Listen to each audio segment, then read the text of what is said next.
안녕하세요. 노마드입니다. 오늘부터는요, 흉노와 한의 전쟁, 한과 흉노의 전쟁에 대해서 차례대로 살펴보는 시간 갖도록 하겠습니다.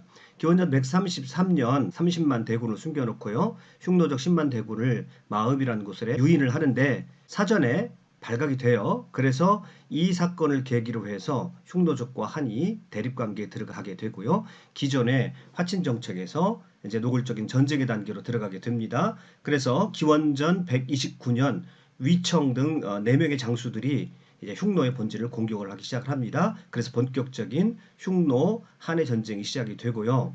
기원전 89년에 한 무제가 윤대의 죄기조 한번 말씀을 드렸었는데요. 죄기조 즉 황제가 자신의 실정을 뉘우치고 반성하는 윤대의 죄기조를 발표하면서 정식으로 흉노와의 전쟁을 마무리하게 됩니다. 그 과정을 하나씩 살펴보고요. 자, 오늘은 전체적인 개요에 대해서 말씀을 드리겠습니다. 한 무제 7세 황제죠. 기원전 156년에서 87년까지 살았는데요. 상당히 장수했습니다. 그리고 재위 기간이 55년에 이르렀습니다. 그래서 우리가 잘 알고 있는 대로 흉노와의 전쟁을 주도했고요. 대외적으로 실크로드를 개척했던 중국 역사에 있어서 위대한 업적을 남긴 황제 중에 한 명입니다. 한 무제가 흉노 전쟁에서 100% 이기지는 못했습니다만은 그래도 성과를 거둘 수 있었던 부분은 그가 철저하게 능력 위주의 인재들을 사용했다라고 하는 것입니다. 신분과 귀천에 상관없이 능력이 있으면 그는 우대를 했고요. 실제로 흉노 전쟁에 임했던 장군들이 그렇게 귀한 신분들이 아니고 선한 신분들 하위계급에서 많이 나왔다라고 하는 사실입니다. 한나라가 흉노와 전쟁을 하는 데 있어서 몇 가지 난제들이 있었습니다. 자, 첫 번째는요, 전투력의 차이가 납니다. 흉노와 전쟁을 벌이기 위해서는 초원지대에서 전투를 많이 해야 되는데 초원지대의 유목민을 상대로 했을 때 기마 유목민들이 가지고 있는 전투적 능력을 따라갈 수가 없었습니다.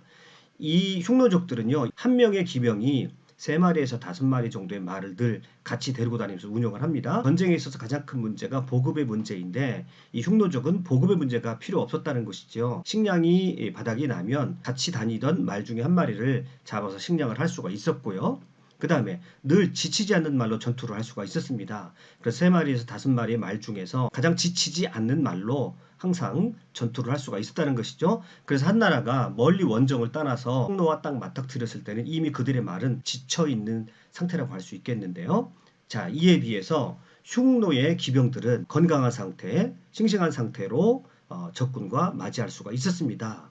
자, 그리고요, 이 말들은요, 혹독한 겨울의 눈 속에서 먹이를 직접 찾아 먹는 야생에 이미 적응한 말이었습니다. 이 늑대들이 오면 발로 공격을 해서 늑대를 물리칠 수 있을 정도로 거친 말들이었습니다. 실제로 전투력이 얼마나 차이가 나냐면 한번 판관 하나가 사절단으로 외국에 가기 위해서 100명의 기병의 호위를 받으면서 가다가 3명의 흉노의 기병을 만나게 됩니다. 그런데요, 이 3명의 흉노의 기병에 한나라 기병 100명이 손 하나 쓰지 못하고 그대로 꼼짝없이 당했다라고 하는 사실이 기록되어 있습니다. 그만큼 초원에서 기마 유목민으로서의 흉노의 전투력은 대단했다고 볼 수가 있는 것입니다. 자, 두 번째로는요, 이 묵돌선후 이후에 초원에서 아무렇게나 떠돌던 흉노족이 조직화되기 시작을 합니다. 그래서 가장 큰 규모로 우현왕, 좌현왕, 우공여왕, 좌공여왕 해서 흉노가 좌우에 날개를 단 듯한 번국들을 분봉을 세워놓고요.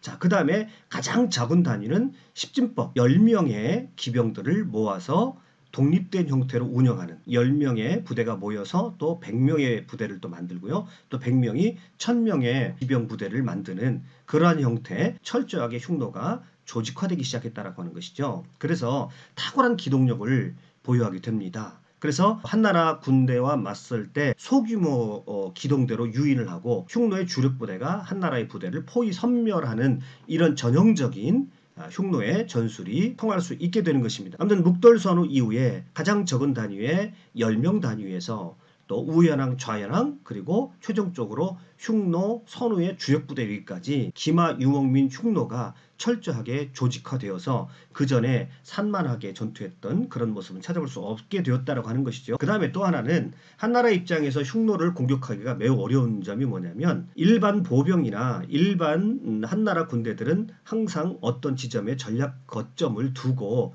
그 전략 거점을 토대로 해서 전투를 벌여나가는 양상을 갖습니다. 어떤 지점에서 전략적인 지점에서부터 또 다른 전략 거점을 차지해가는 형태가 일반적인 전투 방식이라고 한다면 이 흉노족은요, 드넓은 몽골 초원에 한나라의 1개군 정도의 인구가 넓게 퍼져 있고요. 그래서 이들은 늘 이동을 합니다. 그래서 공격 타겟을 쉽게 찾을 수 없다라고 하는 그런 어려움이 있는 것이죠. 자, 더군다나요, 흉노가 사는 지역은 척박하고요. 고산병 등의 풍토병 등에 시달리기 때문에 외지인들이 가면, 특별히 한나라 군대가 그 지역에 들어가면 최대 40일 정도 이상은 그곳에서 머물러서 전투를 할 수가 없게 되어지는 것입니다. 그래서 흉노족을 공격하는 것이 그렇게 만만한 것이 아니었습니다. 따라서 흉노족을 공격하기 위해서는 이 한나라 군대도 철저하게 조직화되고 팀플레이를 해야 되고 또 현장에서 탁월한 군 리더십이 필요했습니다. 한해 전략을 살펴보겠습니다. 이제 한나라는 이러한 흉노족을 정벌하는 데 어려움을 어떤 식으로 극복했느냐.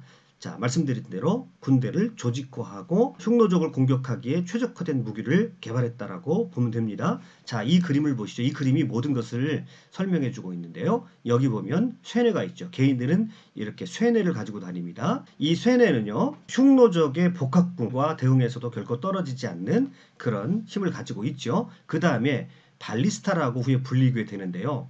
지금으로 말하면 뭐 기갑 전차라고 할까요? 자, 이 쇠뇌를 기계화시킨 발리스타 기계가 있습니다. 이 발리스타 유화살을 놓고 쏘면 훨씬 멀리 날아가겠죠. 자, 이렇게 노궁병, 쇠뇌와 발리스타를 쓰는 군병들이 있고요. 그 다음에 보병들을 보면 이 극이라는 무기가 있습니다. 그래서 긴 창에다가 짧은 칼을 이렇게 매달아 놨습니다. 그래서 흉노의 기병을 낚아채서 말에서 떨어뜨리기 위한 무기가 바로 이 극인데요. 쇠뇌와 발리스타 또 극이라고 하는 무기를 가지고 훈련을 하고 조직화했습니다. 그래서요, 처음에 흉노와 전쟁이 붙게 되면 보병으로 흉노 기병의 공격을 일단 막아서 흡수를 하고요. 그 다음에 후퇴하는 흉노를 기병으로 추적하는 방식. 이게 한나라가 흉노와 전쟁을 하기 위해서 훈련했고 채택한 방식이었죠. 자, 그 다음에요, 한나라와 흉노하고 전투력에 있어서 현격한 차이를 이루는 것이 바로 이 전투마들인데요. 그래서 경제 때부터 아마 말들을 미리미리 준비했던 것 같습니다. 전투마를 육성하기 위해서 몽골족들이 쓰는 말 품종을 수입하고 사육한 흔적이 보입니다. 그래서 나중에 가면 흉노 전쟁이 더 진행되면 진행될수록 한나라의 군대들도 이 기마술에 상당히 능숙하게 됩니다. 특별히 곽거병 같은 경우는 그 전투력에 있어서도 기마 전투력이 흉노에 비해서 전혀 뒤처지지 않았습니다. 로마하고 한니발의 전쟁을 우리가 떠올려 보면 비슷한 양상을 볼 수가 있는데요. 처음에 한니발이 와서 로마를 공격할 때 그 한니발의 군대 운영 방식이라든지 전투 방식을 나중에 로마의 스키피오 장군이 그대로 따라해가지고 한니발에게 되갚여 주거든요. 비슷한 일이 여기 일어난 겁니다. 흉노가 처음에 와서 그들의 탁월한 말과 또 기마술로 한나라를 유린했는데 그 전투가 진행되면 진행될수록 한나라 군대들도 그것에 적응했고 그들도 역시 이제 기마술과 또 말을 운영하는 데 있어서 흉노족 못지않는 그런 전투력을 갖게 되었다라고 하는 것이죠. 흉노와의 전쟁을 이끌었던 한나라 장수들에 대해서 설명드리려고 합니다. 자, 위청, 곽거병, 이광희, 다른 사람들도 있습니다만 대표적으로 이 세 사람이 흉노족과의 전쟁을 이끌었던 한나라의 명장들입니다. 그런데 재미있는 것은요, 이 세 사람 모두가 한 무제의 여인들과 관련이 있다라고 하는 것입니다. 자, 한 무제에게는 본처가 있었어요. 황후가 있었는데 황후가 아이를 낳지 못하자 위자부라는 여인을 이제 황후로 앉히게 됩니다. 그리고 이 위자부가 나이가 많아서 늙자 이번에는 무제의 마음이 이부인이라는 첩에게 그 마음이 가게 되는데요. 위자부의 이복 오빠가 바로 위청이고요. 위청의 조카가 곽거병입니다. 또 무제가 나이 많아서 나이 들어서 사랑했던 아주 극진히 사랑했던 이부인의 오빠가 바로 이광희 장군인 것입니다. 그러니까 공교롭게도 이 흉노족과의 전쟁을 이끌었던 명장들이 다 외척 세력이었다는 것이죠. 한 무제의 사랑하는 애첩들과 관련이 있었다라고 하는 것입니다. 자, 이 위자부는 어떤 여인이냐면 한 무제의 누나인 평양공주의 간호 출신입니다. 그러니까 무의 출신이에요. 집안의 노비 출신인데 아주 춤을 잘 췄습니다. 그런데 어느 날 무제가 누나 집에 왔다가 이 위자부의 미모와 노래 솜씨에 빠져가지고 첩을 삼고 본부인 대신에 이 위자부를 황후에 앉히게 됩니다. 그래서 위자부의 이복 오빠입니다. 그러니까 엄마가 갖고 아버지가 달라요. 이 위청이라는 사람은 대단히 불행한 출생의 이력을 가지고 있는데요. 그러니까 어머니가 사실은 바람을 피워서 난 아들입니다. 그러니 이 위청은 어린 시절부터 부모의 사랑을 전혀 받지 못했습니다. 그래서 양치기 생활을 했어야 했습니다. 그런데 이복 오빠 위청을 위자부가 추천을 해서 이제 장군으로 삼게 됩니다. 사마광의 자치통감에 보면 이 위청에 대해서 이렇게 평가를 합니다. 비천한 노비 출신이지만 말을 잘 타고 활을 잘 쏘았으며 능력이 일반 사람보다 월등히 뛰어났다고 말합니다. 그러니까 능력 하나로 사실은 무제의 눈에 띄어서 외척이라는 것보다 실력으로 대장군에 이른 사람이 바로 위청입니다. 이 위청의 조카, 외조카가 바로 또 곽거병입니다. 그래서 위청이 총 7차례 원정을 떠나게 되는데 5차 때부터 참여를 해서요. 그때가 18살인데 탁월한 능력을 발휘하게 됩니다. 뛰어난 활약을 보여가지고요. 무제의 마음을 사로잡습니다. 그래서 일약 20세 때 위청과 같은 대장군의 임명을 받게 되고요. 그러나 전쟁 중에 25살에 전쟁터에서 급사하게 됩니다. 그래서 무제가 상당히 안타까워하고 굉장히 사랑했던 사람이 곽거병입니다. 또 자, 이부인이라는 애첩이 있었다고 말씀을 드렸죠. 이 애첩의 오빠가 바로 이광리입니다. 이광리는 어떤 사람입니까? 한열마를 구하기 위해서 대원국까지 원정을 떠났던 사람이 바로 이 이광리인데요.